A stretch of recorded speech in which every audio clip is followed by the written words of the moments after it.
మనం చేద్దాం. చూడండి, లేవియా కాండము 26వ అధ్యాయము 6వ వచనాన్ని ధ్యానం చేద్దాం. లేవియా కాండము 6వ అధ్యాయము. ఆ దేశములో నేను మీకు క్షేమము కలగచేసేదను. చాలండి. ఇక్కడ దేవాతి దేవుడు ఇశ్రాయేలు ప్రజలతో మాట్లాడుతున్న మాటలు ఏంటయ్యా అంటే, ఆ దేశంలో నేను మీకు క్షేమమును కలగచేసేదను. ఈ వాక్య భాగాన్ని గతంలో మనము కొన్ని మాటలు ధ్యానం చేశాం.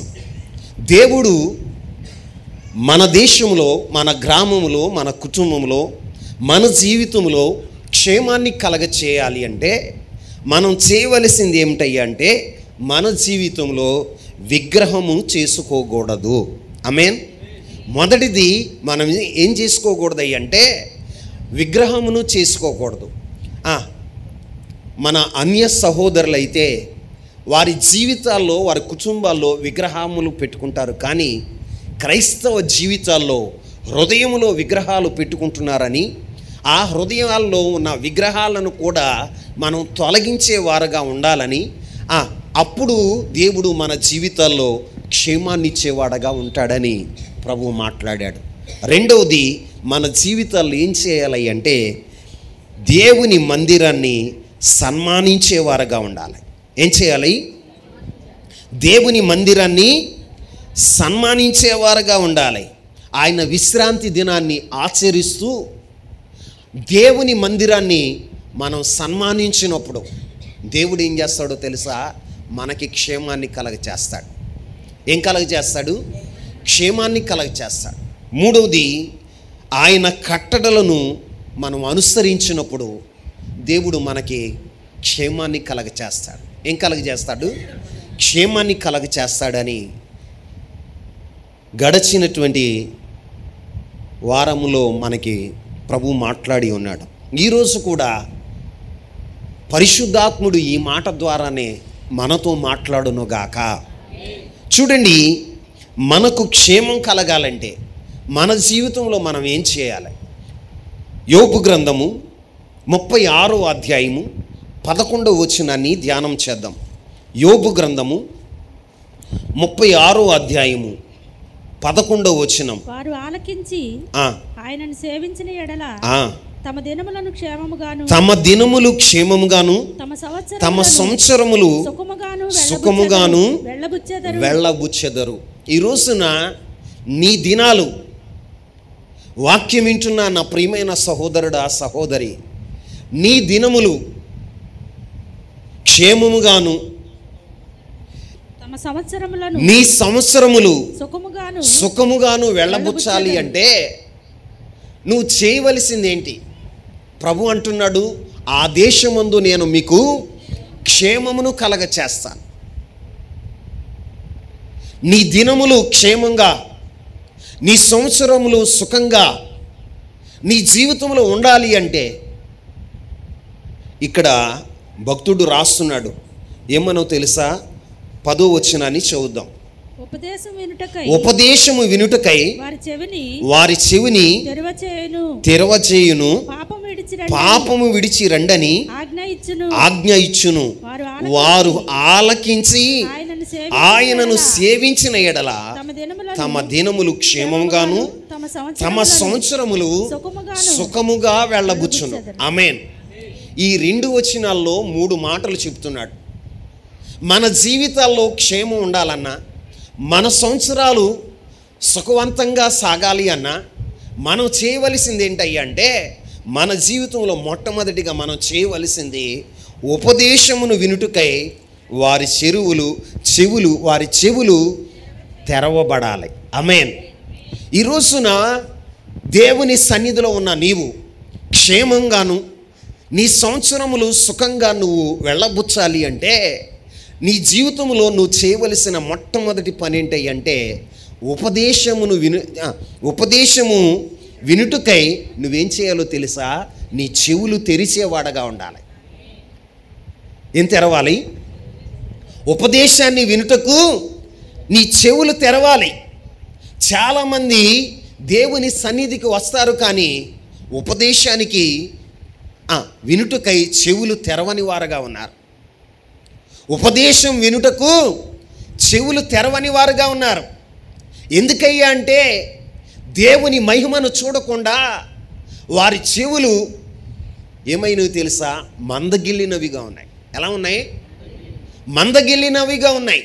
ప్రభు అయిన యేసుక్రీస్తు ప్రభువారు శరీరధారిగా ఉన్నప్పుడు ఆయన మాట్లాడుతూ ఉంటాడు.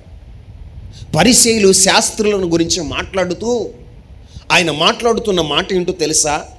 మత్తయి శుభవార్త 13వ అధ్యాయం 14వ వచనాన్ని చదవండి. మత్తయి శుభవార్త 13వ అధ్యాయం 14వ వచనం. ఇందు నిమిత్తము నేను ఉపమాన రీతిగా వారికి బోధించుచున్నాను. ఈ ప్రజలు కనులారా చూచి చెవులారా విని హృదయముతో గ్రహించి మనసు త్రిప్పుకొని నా వలన స్వస్థత పొందకుండునట్లు వారు హృదయములు క్రొవ్వినది, వారు చెవులు వినుటకు మందములైన వారు తమ కనులు మూసుకొని ఉన్నారు గనుక మీరు వినుట మట్టుకు విందురు గాని గ్రహింపరు, చూచుట మట్టుకు చూతురు గాని ఎంత మాత్రమును తెలుసుకొనరు. ప్రియులారా, ఇక్కడ ప్రభు చెప్తున్న మాట, ఈ ప్రజలు ఎలా ఉన్నారయ్య అంటే కనులారా చూస్తున్నారంట.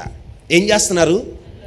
కనులారా చూస్తున్నారు, చెవులారా వింటున్నారు, కానీ వారు హృదయంతో గ్రహించలేకపోతున్నారు. గ్రహించి మనసు తిప్పుకొని వారుగా ఉన్నారు. ఈ రోజున దేవుని సన్నిధికి రావటం గొప్పతనం కాదు, కానీ దేవుని సన్నిధికి వచ్చిన నీవు ఏం చేయాలో తెలుసా? ఆయన ఉపదేశాన్ని వినటానికి నీ చెవులు తెరిసేవాడుగా ఉండాలి. నీ చెవులు తెరిసేదానిగా ఉండాలి. చాలామంది వినువారుగా ఉండి మోసపోయేవారుగా ఉంటున్నారు. ఎలా ఉంటున్నారు? మోసపోయేవారుగా ఉంటున్నారు. వింటం మారకే వింటారు, కానీ వారి జీవితాల్లో దేవుని వాక్యాన్ని అనుసరించారు. బైబిల్ చెబుతుంది, నీవు క్షేమంగాను నీ సంవత్సరములు సుఖంగా నీవు వెళ్ళబుచ్చాలి అంటే నీ జీవితంలో ఉపదేశానికి నీవు చెవులు తెరిసిన వాడగా ఉండాలి. దేనికి చెప్పండి? సీరియల్స్కి చెవులు తెరవటం కాదు, సీరియల్స్ కోసం కన్నులు ఆశపడటం కాదు. ఈ రోజున దేవుని ఉపదేశం కొరకు, దేవుని యొక్క ఉపదేశం కొరకు మనం చెవులు తెరిసేవారుగా ఉండాలి. ఉపదేశం ఏం చేస్తుంది? ఉపదేశం ఏం చేస్తుంది? ఉపదేశం ఏం చేస్తుంది? ఉపదేశం ఏం చేస్తుందో తెలుసా? దిద్దుబాటు చేస్తుంది. ఏం చేస్తుంది? దిద్దుబాటు చేస్తుంది. నిన్ను సక్రమమైన మార్గంలో నడిపిస్తుంది.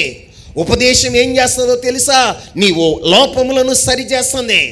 ఉపదేశం ఏం చేస్తుందో తెలుసా? నిన్ను శుద్ధీకరిస్తుంది. ఉపదేశము క్రీస్తు స్వరూపములోనికి నిన్ను మలుస్తుంది. ఆమేన్. ముడత మచ్చ కళంకం లేని మహిమ కలిగిన సంఘంగా రూపుదిద్దేది ఏదంటే ఉపదేశం. ఏంటండి? ఉపదేశం. ఆ ఉపదేశానికి నువ్వేం చేయాలో తెలుసా? చెవియొగ్గాలి, చెవుని తెరవాలి. ఈ రోజున సంఘాల్లో చాలామంది, వేలాది మంది సంఘాల్లో ఉంటున్నారు. సంఘంలో ఎలా ఉంటున్నారో తెలుసా? సంఖ్యకు మాత్రమే ఉంటున్నారు. ఈ రోజున నువ్వు మందిరానికి వెళ్ళావు, ప్రభు నీతో ఏం మాట్లాడాడు అంటే నువ్వేం చెప్తావు?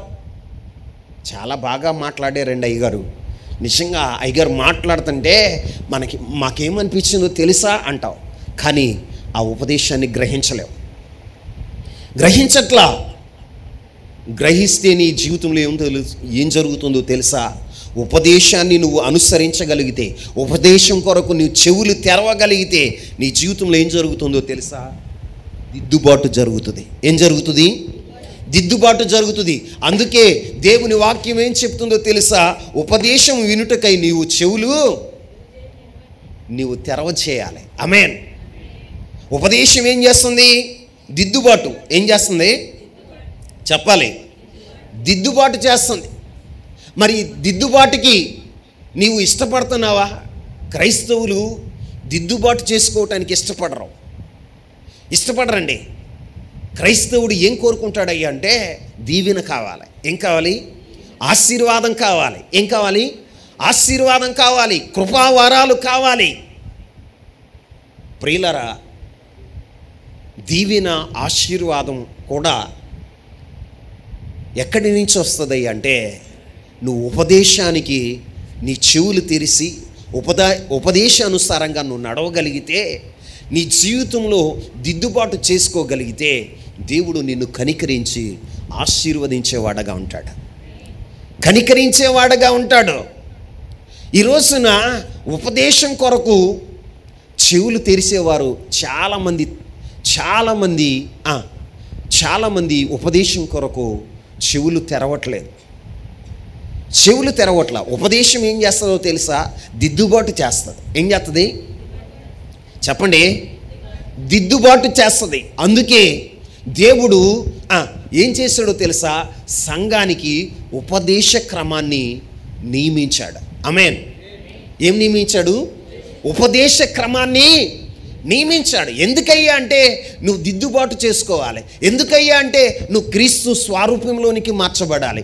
ఎందుకయ్యా ఉపదేశం అంటే నీ జీవితంలో ముడత మచ్చ కళంకం లేని వాడుగా, మహిమ కలిగిన వ్యక్తిగా, మహిమ కలిగిన సంఘంగా దేవుని ఎదుట నువ్వు నిలబడాలి అంటే నీకు అవసరం ఏంటో తెలుసా? ఉపదేశం. ఏంటండి? ఉపదేశం. అందుకే ఉపదేశానికి మనం ఏం చేయాలో తెలుసా? చెవులను తెరిచేవారుగా ఉండాలి. ఆమేన్. మనము ముసలమ్మ ముచ్చట్లకు లోక సంబంధమైన వార్తలకు మనం చెవులు బాగా తెరుస్తాం, కానీ ఉపదేశానికి మనం చెవులు తెరవగలుగుతున్నామా? ఉపదేశానికి చెవులు తెరవగలుగుతున్నామా? చాలామంది జీవితాల్లో ఎలా ఉంటున్నారో తెలుసా? ఉపదేశాన్ని వినటానికి ఇష్టపడట్లేదండి. కల్పనా కథలు చెప్తూ ఉంటే, లోక వార్తలు చెప్తూ ఉంటే ఇంకేం చెప్తున్నారో తెలుసా? లోకంలో లౌకికమైన వార్తలు. ఏ వార్తలు? లౌకికమైన వార్తలు చెప్తూ ఉంటే వాటిని వింటున్నారు, కానీ ఉపదేశానికి చెవిని తెరవట్ల. ప్రియులరా, లౌకికమైన వార్తలు, లోక సంబంధమైనటువంటి మాటలు నీ జీవితంలో నిన్ను సరిచేయలేవు, కానీ ఉపదేశం మాత్రం నిన్ను సరిచేస్తుంది. ఉపదేశం మాత్రం నిన్ను దిద్దుబాటు చేస్తుంది. ఈ రోజున దేవుని పిల్లలమైన మన జీవితాల్లో ఉపదేశానికి మనం ఏం చేయాలో తెలుసా? చెవియొగ్గేవారుగా ఉండాలి. చెవులను తెరిసేవారుగా మనం ఉండాలి. మరి మనం తెరుస్తున్నామా? మనం ఎలా ఉన్నామంటే, మనకి వాడుక ఏంటో తెలుసా? మనకు వాడుక ఏంటి? ఒక మాట చదవండి. మన వాడుక ఏంటి అంటే యెషయా గ్రంథం 48వ అధ్యాయం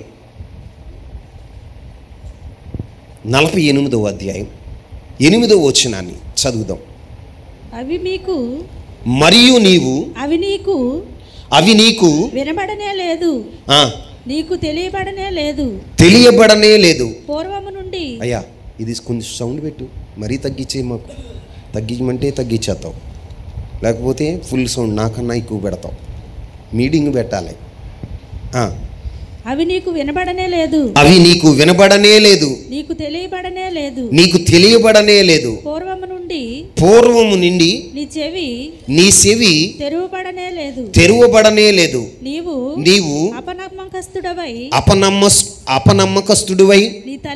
నీ తల్లి గర్భమున పుట్టినది మొదలుకొని తిరుగుబాటు చేయువాడవని అనిపించుకుంటువని నాకు తెలియను. చాలు. ఇక్కడ మనం ఏమని అనిపించుకుంటున్నామో తెలుసా? మనం ఏమనిపించుకుంటున్నాం? తల్లి గర్భమున పుట్టినది మొదలుకొని తిరుగుబాటు చేసేవారం. ఎవరమంట? తిరుగుబాటు చేసేవారమని అనిపించుకొనుచున్నాం. చూడండి, ఒక వ్యక్తి దిద్దుబాటు చేసుకున్నప్పుడు ఆ వ్యక్తి ఏం చేస్తాడో తెలుసా? తిరుగుబాటు చేస్తాడు. ఏం చేస్తాడు? తిరుగుబాటు చేస్తాడు. ప్రియులారా, నీ జీవితంలో నువ్వు చేయవలసింది ఏంటయ్యా అంటే దేవుని సన్నిధిలో ఒక దైవజనుడు, ఒక ప్రవక్త కానీ, లేకపోతే ఒక సువార్తికుడు కానీ, ఒక ఉపదేశకుడు కానీ నీకు దేవుని వాక్యాన్ని ప్రకటించుతున్నప్పుడు నువ్వేం చేయాలో తెలుసా? దిద్దుబాటు చేసుకోవాలి. ఏం చేసుకోవాలి? దిద్దుబాటు చేసుకోవాలి. దిద్దుబాటు చేసుకోకపోతే నువ్వేం చేస్తావో తెలుసా? తిరుగుబాటు చేస్తావు. ఏం చేస్తావు? తిరుగుబాటు చేస్తావు. ఉపదేశ క్రమానికి నీవు చెవులు తెరవనప్పుడు నీ జీవితంలో ఏం జరుగుతుందో తెలుసా? దిద్దుబాటు చేసుకున్నప్పుడు నువ్వేం చేస్తావో తెలుసా? తిరుగుబాటు చేసేవాడుగా ఉంటావట. ఏం చేస్తావంట? చెప్పండి. తిరుగుబాటు చేస్తావు. ఒక రోజున బైబిల్లో ఒక మహారాజు ఉన్నాడు. ఆయన పేరేంటి అంటే ఆసా. అందరూ చెప్పండి. ఆసా మహారాజు మొదట దేవుని యందు యథార్థత కలిగిన వాడుగా, దేవుణ్ణి అనుసరించిన వాడుగా ఉన్నాడు.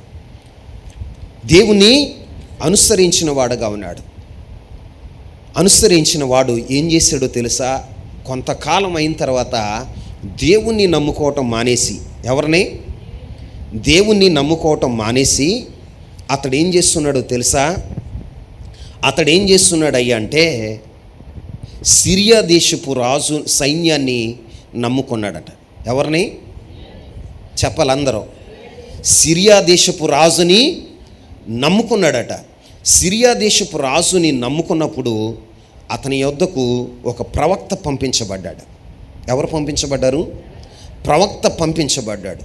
ప్రవక్త పంపించబడినప్పుడు ఆ ప్రవక్త వచ్చి, ఇదిగో ఆసా, నీవు ఒకప్పుడు దేవుణ్ణి నమ్ముకున్నావు. ఎవరిని నమ్ముకున్నావు?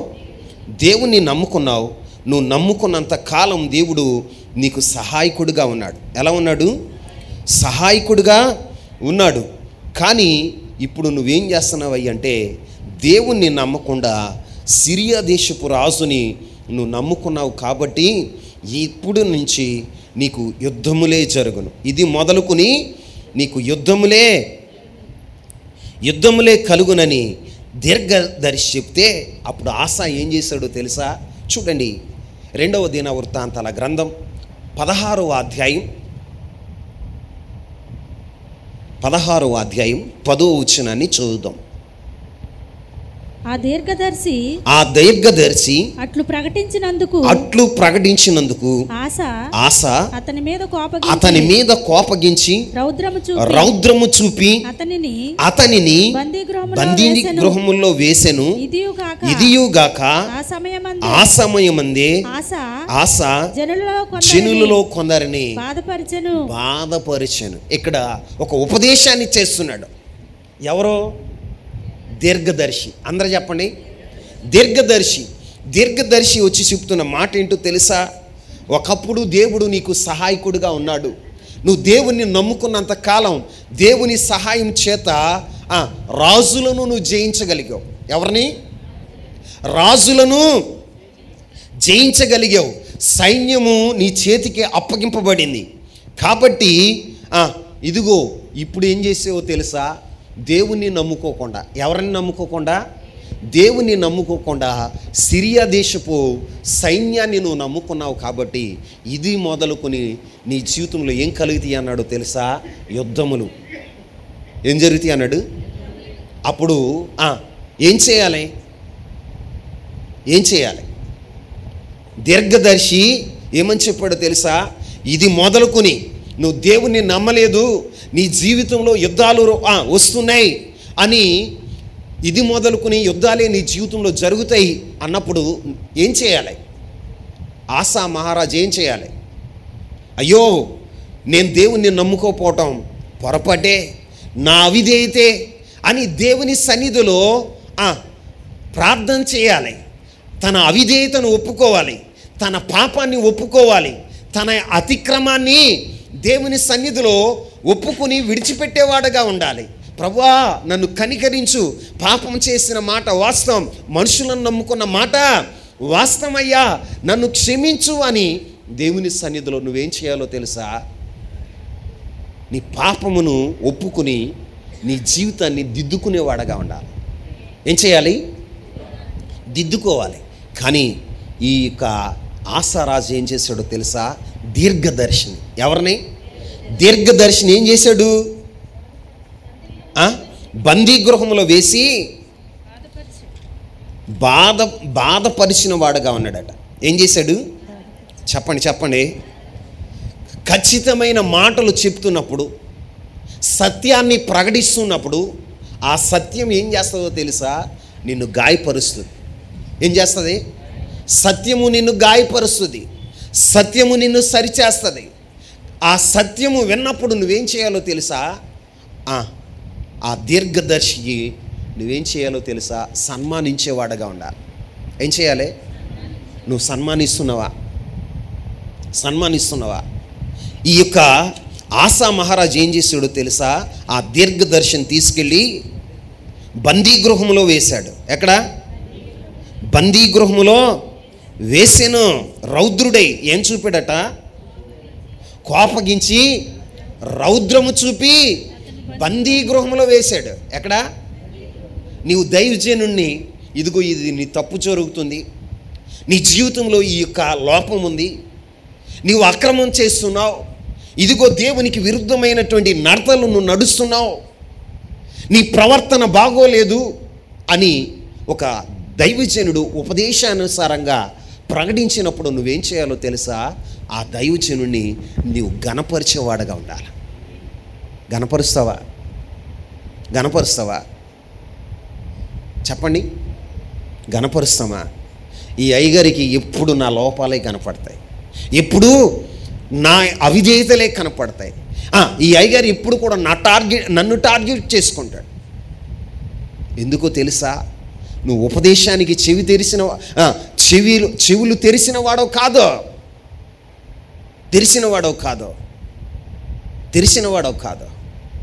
ఒకానొక సమయంలో క్రొత్త నిబంధన సంఘంలో కూడా ఏం జరిగిందో తెలుసా?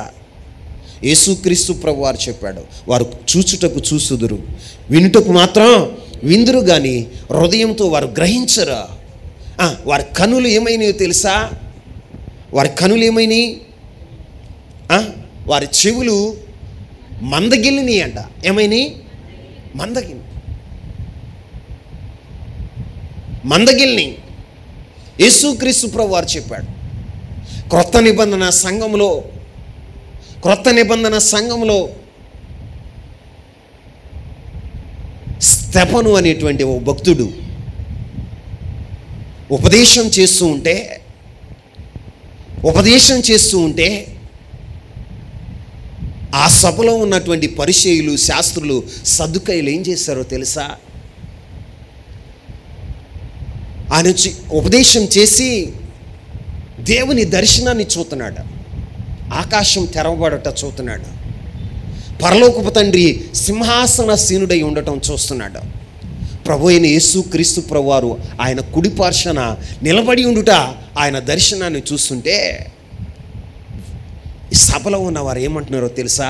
వారు ఏం మూసుకున్నారు? చెవులు మూసుకున్నారట.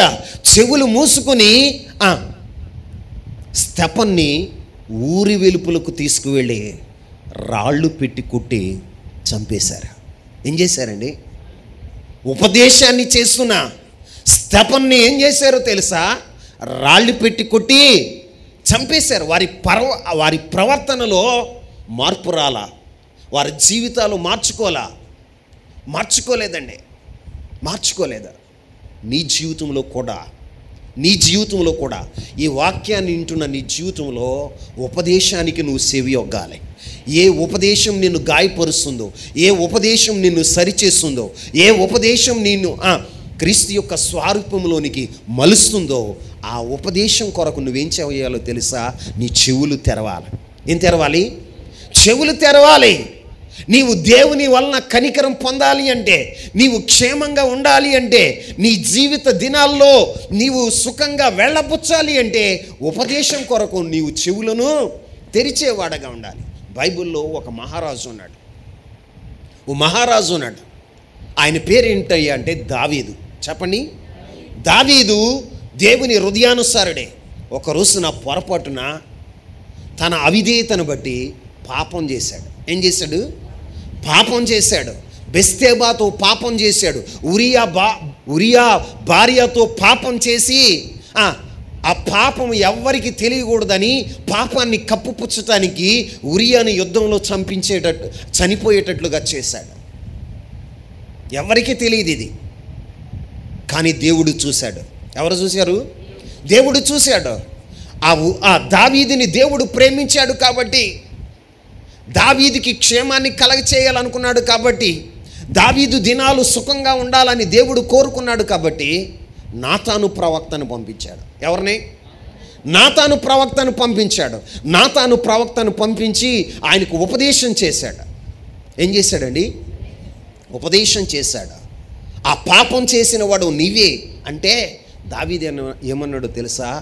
అయ్యా, ఆ పాపం చేసిన వ్యక్తిని నేనే, ఆ పాపం చేసిన వ్యక్తిని నేనే అని అంగీకరించి నాతాను ప్రవక్తను దావీదు గణపరిచిన వాడుగా ఉన్నాడు. ఎలా గణపరిచాడో తెలుసా? నా లోపాన్ని ఎత్తి చూయించాడు. నేను పాపంలో ఉండగా ఇదిగో నా పాపము నుండి నన్ను ప్రత్యేకపరచటానికి నాతాను ప్రవక్త ఇదిగో నలుగురిలో నన్ను ఏలెత్తి చూయించాడు, నన్ను సరిచేశాడు, నన్ను బాగు చేశాడు. ఇదిగో నా పాపం నుండి నన్ను విడిపించటానికి కారకుడయ్యాడు. మరలా దేవునితో నేను సత్సంబంధం కలిగి ఉండటానికి, దేవునితో కూడా నేను ఐక్యత కలిగి ఉండటానికి మరలా నాకు నా త్రోవను సరళం చేసింది నాతాను ప్రవక్త అని. నాతాను ప్రవక్త పేరు తన కుమారులో ఒకని పేరు నాతాను అని పేరు పెట్టుకున్నాడు. ఏమని పేరు పెట్టుకున్నాడు? చెప్పండి. నువ్వు పెట్టుకుంటావా? నిన్ను సరిచేస్తూ ఉంటే, నీ జీవితాన్ని సరిచేస్తూ ఉంటే, నీ పాపాన్ని ఎత్తి చూయిస్తూ ఉంటే, అయ్యా ఈ దైవజనుడు నా పాపాన్ని ఎత్తి చూయించాడు, ఈ దైవజనుడు నా లోపాన్ని ఎత్తి చూయించి నన్ను సక్రమమైన మార్గంలో నడిపిస్తున్నాడు అని ఆ దైవజనుడు నువ్వు సన్మానించగలుగుతున్నావా? దావీదు ఏం చేశాడో తెలుసా? తన పిల్లల్లో ఒకటి పేరు ఏం పెట్టాడో తెలుసా? నాతాను అని పెట్టాడు. ఏమని పెట్టాడు? చెప్పండి. గణపరిచాడు. ఎందుకో తెలుసా? ఆ ఉపదేశమే ఆయన్ని సరిచేసింది. నాతాను చెప్పిన దావీదును సరిచేసింది. లేకపోతే దావీదు ఏమయ్యాడో తెలుసా? పాపం వలన వచ్చే జీతం ఏంటో తెలుసా? మరణం. ఏంటండి? మరణం. ఆ మరణపు పాలు కాకుండా ఇదిగో నా జీవితాన్ని ఉద్ధరించాడు, నా జీవితాన్ని సరిచేశాడు. నా జీవితంలో పాపం వలన వచ్చు జీతం మరణం కాబట్టి ఆ మరణం యొక్క కౌగిల్లోనికి వెళ్లకుండా నన్ను తప్పించాడు నాతాను ప్రవక్త అని. అతనికి తన కుమారుడికి ఏమని పేరు పెట్టుకున్నాడో తెలుసా? చెప్పండి. నాతాను అని పేరు పెట్టుకున్నాడు. ఆ వ్యక్తివి నీవే అని దావీదుని వేలెత్తి చూయించినప్పుడు ఆ వ్యక్తి నేనేనయ్యా అని దావీదు ఏం చేస్తాడో తెలుసా? దేవుని సన్నిధిలో బూడిదలో కూర్చుని తన పాపం యొక్క ప్రాయశ్చిత్తం కొరకు దేవుని సన్నిధిలో కన్నీరు విడిచి పాపం చేశాడు, ప్రార్థన చేశాడు. క్షమించండి, ప్రార్థన చేసిన వాడుగా ఉన్నాడు. ఏం చేశాడు? ప్రార్థన చేసిన వాడుగా ఉన్నాడు. తన పాపమునకు ప్రాయశ్చిత్తం కలిగే అంతవరకు, దేవుని కనికరం పొందుకునే అంతవరకు ప్రతిరోజు దేవుని సన్నిధిలో కన్నీరు విడిచి పరుపు తేలే అంతగా దావీదు ప్రార్థన చేసిన వాడుగా ఉన్నాడు. దావీదుకి ఆసాకి ఎంత వ్యత్యాసం ఉందో తెలుసా? తన లోపాన్ని ఎత్తి చూయించినప్పుడు దావీదు ఏం చేశాడో తెలుసా? దేవుని సన్నిధిలో తన పాపాన్ని ఒప్పుకుని కన్నీరు విడిచి ప్రార్థన చేసి తన పాపానికి ప్రాయశ్చిత్తం కలుగునంతగా, దేవుని కనికరం పొందినంతగా దేవుని సన్నిధిలో ప్రార్థించిన వాడుగా ఉన్నాడు. ఆసా ఏం చేశాడో తెలుసా? దీర్ఘదర్శిని బందీ గృహంలో ఉంచాడు. ఏం చేశాడండి? ఆగ్రహంతో, కోపంతో ఆయన చేసిన పని ఏంటో తెలుసా? బందీగృహంలో ఉంచాడు. నేటి సమాజం ఎలా ఉందో తెలుసా? నేటి సమాజం ఎలా ఉందో తెలుసా? ప్రియులరా, ఎలా ఉందో తెలుసా? కళ్ళబొల్లు కబుర్లు చెప్పేవాడిని బాగా ప్రేమిస్తుంది. ఉపదేశాన్ని చెప్పేవాళ్ళని ప్రేమించట్లా. ఉపదేశం అర్థమైతేగా. ఉపదేశం ఏం చేస్తుందో తెలుసా? దిద్దుబాటు చేస్తుంది. ఏం చేస్తుంది? దిద్దుబాటు చేస్తుంది. దిద్దుబాటు చేస్తుంది. క్రీస్తు స్వరూపంలోనికి మలిచేది ఉపదేశం. ఆమేన్. ఆయన ఉపదేశం వర్షం వలె మన మీద కుమ్మరించబడుతుంది. ఆమేన్. ఆయన వాక్యము మంచు వలె మనపైన కుమ్మరించబడుతుంది. ఎందుకో తెలుసా? నువ్వు ఆధ్యాత్మికంగా సిగురించాలని, ఆత్మఫలాలు ఫలించాలని ఉపదేశం నీ మీద కుమ్మరించబడుతున్నప్పుడు నువ్వేం చేయాలో తెలుసా? నీ చెవులను తెరుచుకునేవాడగా ఉండాలి. ఏం చేయాలి? చెవులను. మనం ఎలా ఉన్నాం? కీర్తనల గ్రంథం 58వ అధ్యాయం. కీర్తనల గ్రంథం 58వ అధ్యాయం 4వ వచనాన్ని చదవండి. నాయందు అమ్మా, వారి విషము నాగుపాము విషము వంటిది. మాంత్రికులు ఎంత నేర్పుగా మాంత్రించినను వారి స్వరము తనకు వినపడకుండునట్లు చెవులు మూసుకున్నట్టి చెవిటి పాము వలె వారున్నారు. ఎవరండి? చెప్పండి. ఈ రోజున చాలామంది ఎలా ఉన్నారో తెలుసా? భక్తిహీనులు. ఎవరండి? భక్తిహీనులు ఏం చేస్తారో తెలుసా? దేవుని ఉపదేశం వినకుండా చెవులు మూసుకునేవారుగా ఉంటారట. ఏం మూసుకునేవారుగా? చెప్పండి.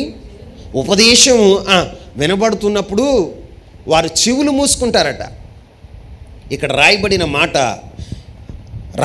మాట ఏంటో తెలుసా? మాంత్రికుడు ఎంత నేర్పుగా మాంత్రించినను వారి స్వరము తనకు వినబడకుండా చెవులు మూసుకున్నట్టి చెవిటి పాము వలె వారున్నారు. ఈ రోజున సంఘంలో భక్తిహీనులు ఎలా ఉంటారో తెలుసా? దైవజనులు, ఉపదేశకులు, ప్రవక్తలు, దీర్ఘదర్శకులు నేర్పుగా వాక్యాన్ని ప్రకటిస్తూ ఉంటే ఆ వాక్యాన్ని వినకుండా, ఆ వాక్యం వారి హృదయంలో చేరకుండా వారేం చేస్తున్నారో తెలుసా? చెవులు మూసుకునేవారుగా ఉన్నారట. ఎలా ఉన్నారు? ఇప్పుడు నువ్వు చెవులు మూసుకోవటం వలన, ఉపదేశం వినకుండా చెవులు మూసుకోవటం వలన నీ జీవితంలో ఏం జరుగుతుందో తెలుసా? దేవుని ఉపదేశానికి నువ్వు చెవులు తెరిస్తే నీకు క్షేమం కలుగుతుంది. ఆమేన్ చెప్పండి. నీకు క్షేమం కలుగుతుంది. దేవుని ఉపదేశానికి నీవు చెవులు మూసుకున్న రోజున నీకేం జరుగుతుందో తెలుసా? క్షేమం ఉండదు. క్షేమానికి ఆపోజిట్ ఏంటి అమ్మా? గట్టిగా చెప్పండి. కీడు, అపాయం. ఏం జరుగుతుంది? అపాయం కలుగుతుంది. నిజమే. ఉపదేశానికి నువ్వేం చేయాలో తెలుసా? చెవి యొగ్గాలి. ఏం చేయాలి? చెవి యొగ్గాలి. నువ్వేం చేస్తున్నావు? నువ్వెలా ఉన్నావు తెలుసా?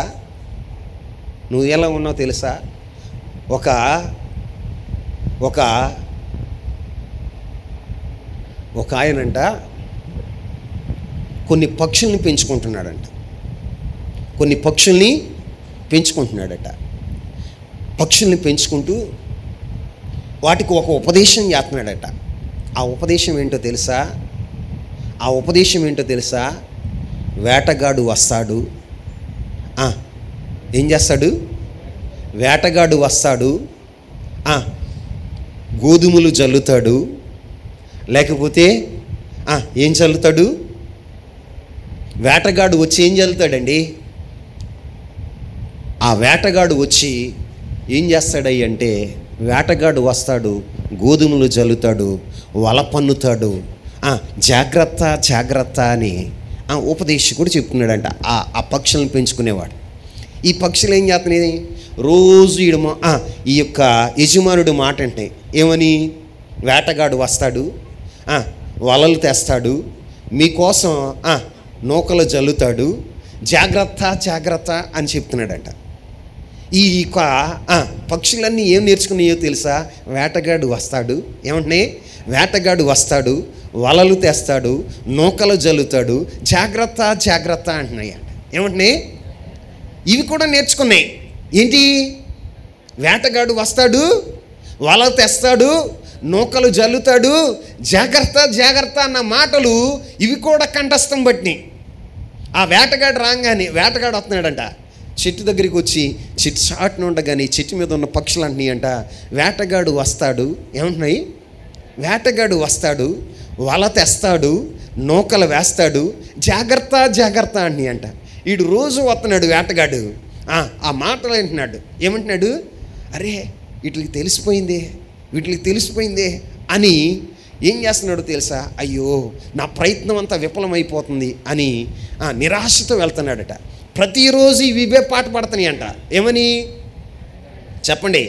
వేటగాడు వస్తాడు, వల వేస్తాడు, నూకలు చల్లుతాడు, జాగ్రత్త జాగ్రత్త అంటున్నాయి అంట. అసలు ఏం జాతీయో చూద్దాము అని నూకలు జల్లి వల పన్నాడంట. ఈ ఇతగే పాడుతున్నాయి అంట. ఏమని? వేటగాడు వస్తాడు అనుకుంటా ఎగురుకుంటా, వేటగాడు వస్తాడు, వల పన్నుతాడు, నూకలు జల్లుతాడు, జాగ్రత్త జాగ్రత్త అనుకుంటానే ఈ పాట పాడుకుంటానే వచ్చేసి ఆ వలలో చిక్కుపడిపోయినాయి అంట. ఏమైనాయి? వీటికి చెవులు ఉన్నాయా? మాట్లాడరే. చెవులు తెరిసినయేనా? యజమానుడు చెప్పాడు, చెప్పాడు, రోజు చెప్తున్నాడు, కంఠస్థం పట్టించాడు. ఇవి కూడా నేర్చుకున్నాయి. మనం కూడా దేవుని సన్నిధిలో వాక్యాన్ని వింటున్నాం, వాక్యాలు కూడా కంఠస్థమే. కానీ మనం ఏం చేస్తున్నాం తెలుసా? ఉపదేశానికి మన చెవులు తెరవట్లా. దేనికి తెరవట్లా? ఉపదేశానికి చెవులు తెరవట్లా. ఇవి కూడా నేర్చుకున్నాయి, పక్షులు నేర్చుకున్నాయి, పాడుతున్నాయి. కానీ ఆ వేటగాడు వల వేయంగానే, ఆ నూకలు చల్లగానే వచ్చి ఆ వలలో చిక్కుపడిపోయినాయి. ఏమైపోయినాయి? వలలో చిక్కుపడిపోయినాయి. మొత్తం అన్నిటిని పట్టుకున్నాడు, బుట్టలో వేసుకున్నాడు, తీసుకెళ్ళి సంతలోకి వెళ్ళి అమ్మేశాడు. ఏం చేశాడు చెప్పండి? రోజు నేర్చుకున్న పాఠం ఏమైంది? రోజు చెప్పిన ఉపదేశం ఏమైంది? ఒక్క పక్షాన తప్పించుకోగలిగిందా? ఈ రోజున నీ నోటి నిండా వాక్యం ఉండటం కాదు, ఆ ఉపదేశానికి చెవులు తెరవాలి. దేవుని మందిరానికి రావటం కాదు, నీ జీవితంలో ఏం చేయాలో తెలుసా? ఉపదేశానుసారంగా నడవాలి. ఏం చేయాలి? ఉపదేశానుసారంగా నడవాలి. ఆ ఉపదేశం కొరకు నువ్వు చెవులు తెరిసినప్పుడు నీకేమవుతుందో తెలుసా? క్షేమం కలుగుతుంది. ఏం కలుగుతుంది? అరే యజమానుడు చెప్పాడు, వేటగాడు వస్తాడన్నాడు, అవి సూతానే ఉన్నాయి. వల ఒగ్గాడు, వల ఒగ్గాడు, నూకలు చల్లాడు. ఏం చల్లాడు? అరే నా యజమానుడు చెప్పాడు వీడు నూకలు చల్లుతాడని, నా యజమానుడు చెప్పాడు వల ఒగ్గుతాడని, కాబట్టి మనం అక్కడికి వెళ్ళకూడదు అని అవి ఆ ఉపదేశాన్ని వింటమైతే అక్కడికి వెళ్ళేవి కాదు. వెళ్ళేయా చెప్పండి? వెళ్ళేవి కాదండి. ఆ వలలో చిక్కుబడేవి కాదు, తమ ప్రాణాన్ని పోగొట్టుకునేవి కావు. ఈ రోజున దేవుని సంఘంలో కూడా ఇలాంటి వారే ఉన్నారు. ఎలాంటి వారు? వాక్యాన్ని మాట్లాడగలిగిన వారు. ఎవరండి? వాక్యాన్ని దైవజనుడు కొంతమంది ఉంటారు, అక్కలు కొంతమంది తమ్ముళ్ళు ఉంటారు. దైవజనుడు రెఫరెన్స్ చెప్పక ముందర వీళ్ళు మాట్లాడేస్తూ ఉంటారు. ఆ వాక్యాన్ని మాట్లాడేస్తారు. మంచిదే, నేర్చుకోవాలి, హృదయం నిండా వాక్యాన్ని నింపుకోవాలి. కానీ నింపుకున్న వాక్యానుసారంగా నువ్వు నడవాలి. నువ్వు నడవగలిగితే అది నీ క్షేమం, నడవగలిగితేనే క్షేమం. నీ చెవులు తెరవటం అంటే అర్థం ఏంటో తెలుసా? ఆ వాక్యాన్ని నీ జీవితంలో నీవు అనుసరించటం. అప్పుడే నీకేం కలుగుతుందో తెలుసా? క్షేమం కలుగుతుంది. ఏం కలుగుతుంది? క్షేమం కలుగుతుంది. లేకపోతే క్షేమం ఉండదు, క్షేమం ఉండదు. నువ్వు కూడా పాట నేర్చుకున్న పక్షిలాగానే ఉంటావు. సంఘంలో వాక్యాన్ని చెప్పగానే ఆ వాక్యాన్ని చదువుతావే తప్ప, ఆ వాక్యాన్ని పాడతావే తప్ప నీ జీవితంలో అనుసరించిన అనుభూతి ఉండదు. అనుసరించకపోతే నీ జీవితంలో ఏం కలుగుతుందో తెలుసా? క్షేమం ఉండదు, కీడు కలుగుతుంది. ఏం కలుగుతుంది? నా దేవుడు అంటాడు, నీవు నా ఉపదేశం కొరకు చెవులు తెరవబడాలి. ఏం తెరవబడాలి?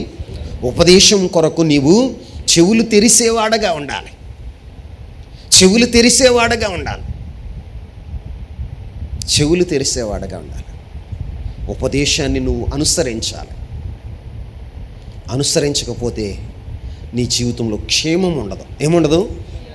రోడ్డు మీద మీరు వెళుతున్నప్పుడు టర్నింగ్లో ఇంత స్పీడే వెళ్ళాలి, 40 స్పీడే వెళ్ళాలి, 50 స్పీడే వెళ్ళాలి, 20 స్పీడే వెళ్ళాలి అంటాడు. ప్రభుత్వం వారు ఆల్రెడీ రెడ్ మార్క్ వేసి అక్కడ స్పీడ్ ఎంత వెళ్ళాలో మనకి చెప్తారు. 40 కాడ 120 వెళ్తే మాట్లాడండి, 40 స్పీడ్ వెళ్ళాలి, అక్కడ 120 వెళ్తే ప్రమాదానికి గురవుతాం. అక్కడ క్షేమం ఉండదు. ఏముండదు? అపాయం కలుగుతుంది. అరే యాక్సిడెంట్ అయింది. ఎందుకు యాక్సిడెంట్ అయింది? Over speed. ఏంటండి? Over speed. నీ జీవితంలో ఉపదేశానికి నువ్వు సేవ ఇవ్వగల, అక్కడ హెచ్చరిక ఉంది, ఎదురుకుండా ఉపదేశం ఉంది. ఆ టర్నింగ్లో ఒక బోర్డు పెట్టారు ప్రభుత్వం వారు, రెడ్ మార్కుతో వాళ్ళు ఒక బోర్డు పెట్టారు, ఇది ప్రమాదకరమైన మలుపు, ఇక్కడ 40 స్పీడే వెళ్ళాలి. బండి ఉంది, ఆస్పర్ ఎక్కువ ఉంది, ఇంజిన్ స్పీడ్ ఎక్కువ ఉంది, నాలో రక్తం వేడిగా ఉంది అని నువ్వు 120 స్పీడ్లో వెళ్తే ఎదురుగుండా ఏమొస్తుందో నీకు కనపడదు. ఆ స్పీడ్లో నువ్వు కంట్రోల్ చేయలేవు. ఏం జరుగుతుందో తెలుసా? అపాయం జరుగుతుంది. ఏం జరుగుతుంది? అదే నువ్వు 40 స్పీడ్లో వెళ్తే క్షేమంగా వెళ్ళగలుగుతావు, చేరవలసిన గమ్యస్థానానికి చేరగలుగుతావు. అందుకే దేవుని ఉపదేశానికి నువ్వేం చేయాలో తెలుసా? చెవులు తెరవాలి. ఆమేన్. చెవులు తెరవాలి. 2 నువ్వు చేయవలసిన రెండవ పని అక్కడే రాసి ఉంచాడు చూడండి. పాపమును విడిచి రండని ఆజ్ఞ ఇచ్చెను. ఏమి ఇచ్చాను చెప్పండి? పాపం విడిచి రండి. పాపం విడిచి రండి. ఈ రోజున దేవుని సంఘంలో ఉంటున్న నీవు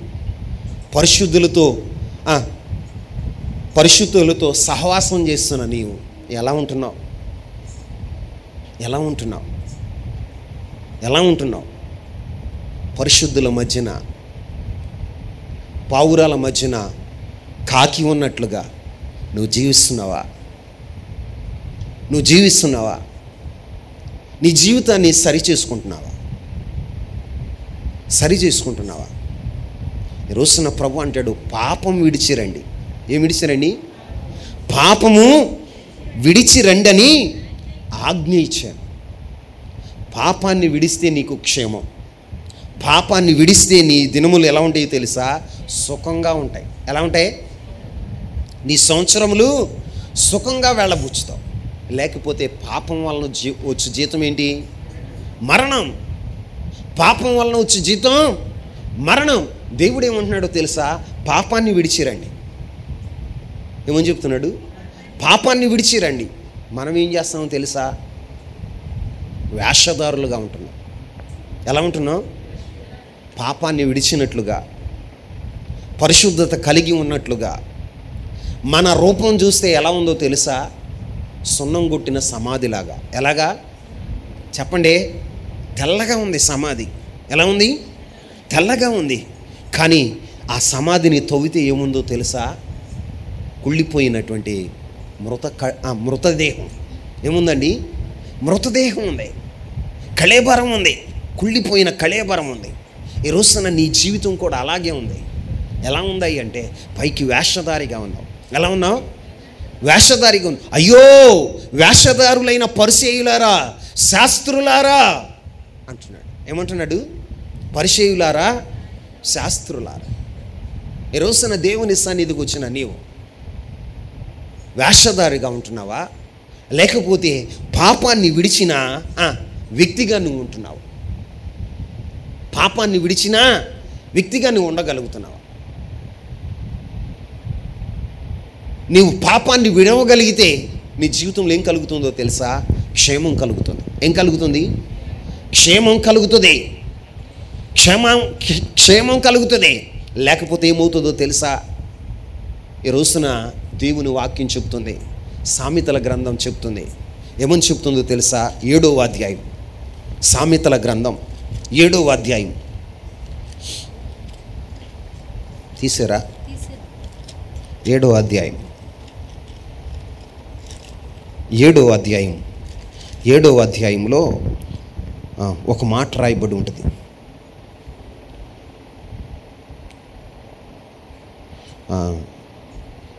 24వ వచనం వరకు, 24వ వచనం నుంచి చదువుదాం. నా కుమారుడా చెవియొగ్గి నా నోటి మాటను ఆలకింపుడి. జార స్త్రీ మార్గము తట్టు నీ మనసును తొలగనీయకుము. దారి తప్పి అది నడుచు త్రోవలోనికి పోకుము. అది గాయపరిచి పడద్రోసిన వారు అనేకులు, అది చంపిన వారు లెక్కలేనంత మంది. దాని ఇల్లు పాతాళమునకు పోవు మార్గము. ఆ మార్గము ఎక్కడికి? మరణశాలకు దిగిపోవును. 22, 23 వచనాలు కూడా చదువుదాం. వెంటనే పశువు వదకుపోవునట్లు పరుల చేజిక్కించిన వాడు సంఖ్యలలోనికి పోవును. తనకు ప్రాణహానికరమైన దాన్ని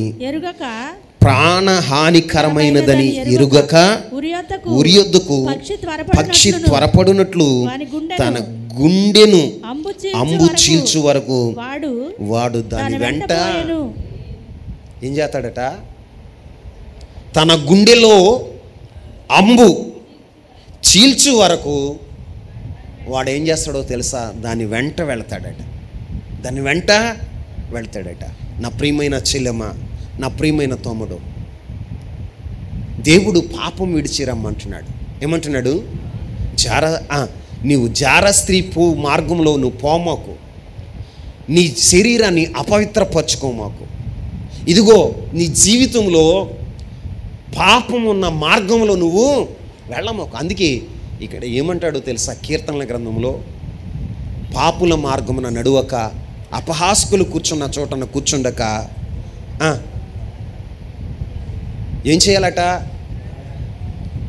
అమ్మా, దివారాత్రములు దేవుని వాక్యాన్ని ధ్యానించు మనం బ్రతకాలి. ఎక్కడ ఉండకూడదు? అపహాస్కులు పాపుల మార్గం నిలవక అపహాస్కులు కూర్చున్న చోటన కూర్చుండక. ఎక్కడ కూర్చోకూడదు? అపహాస్కులు కూర్చున్న చోటన మనం కూర్చోకూడదు. మనం ఏం చేయాలో తెలుసా? పాపాన్ని విడిచి రావాలి. ఎవరిని విడిచి రావాలి? ఇక్కడ ఉపదేశం చేస్తున్నాడు జ్ఞాని అయిన సొలొమోను. ఒక యవ్వనుడట జార స్త్రీ సందుగుండా వెళ్తున్నాడట. ఏ సందుగుండా? జార స్త్రీ ఉండేటువంటి సందుగుండా వెళుతుంటే ఆ జార స్త్రీ ఏం చేసిందో తెలుసా? వేషం వేసుకుని ఆయన్ని ఎదుర్కొని, నేను నీకోసమే వస్తున్నా. ఏమని చెప్తుంది? నేను నీకోసమే వస్తున్నా. యజమానుడు లేడు. సొమ్ము సంచి పట్టుకుని దూరదేశం వెళ్ళాడు. ఎక్కడికి వెళ్ళాడట? దూరదేశం వెళ్ళాడు. రా, మా ఇంటికి వెళదాం, సుఖపడదాం అని తీసుకుని వెళ్ళిపోతూ ఉంటే ఆ యవనస్తుడు ఎలా ఉన్నాడో తెలుసా? 22వ వచనంలో ఏమని రాయబడి ఉంది? వెంటనే పశువు వదకిపోవునట్లును పరులు చేజిక్కినవాడు సంఖ్యలలోకి పోవునట్లును తనకు ప్రాణిహానికరమైనదని ఎరుగక ఉరియొద్దకు పక్షి త్వరపడునట్లు వాని గుండెలో అంబు చీల్చు వరకు వాడు దాని వెంట పోవును. దేని వెంట పోతాడు? జార స్త్రీ వెంట వెళితే వాడి గుండెల్లో ఏం దిగుతుందంట? అంబు దిగుతుందట. ఏం దిగుతుంది?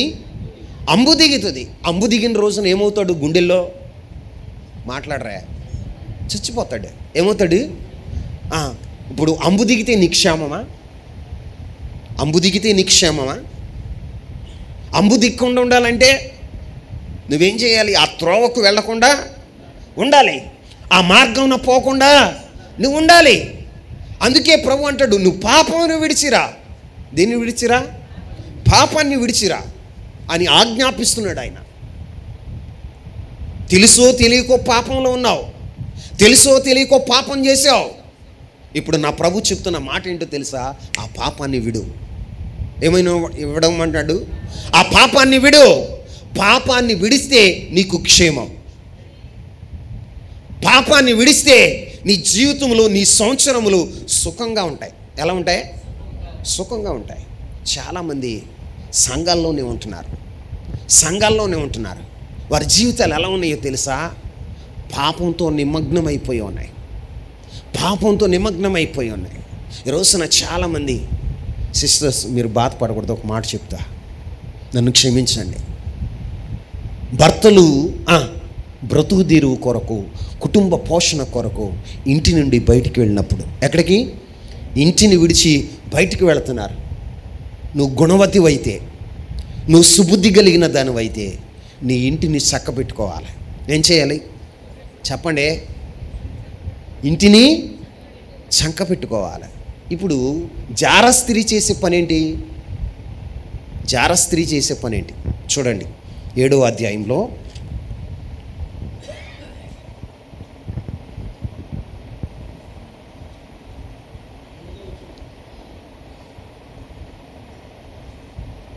తొమ్మిదో వచనం.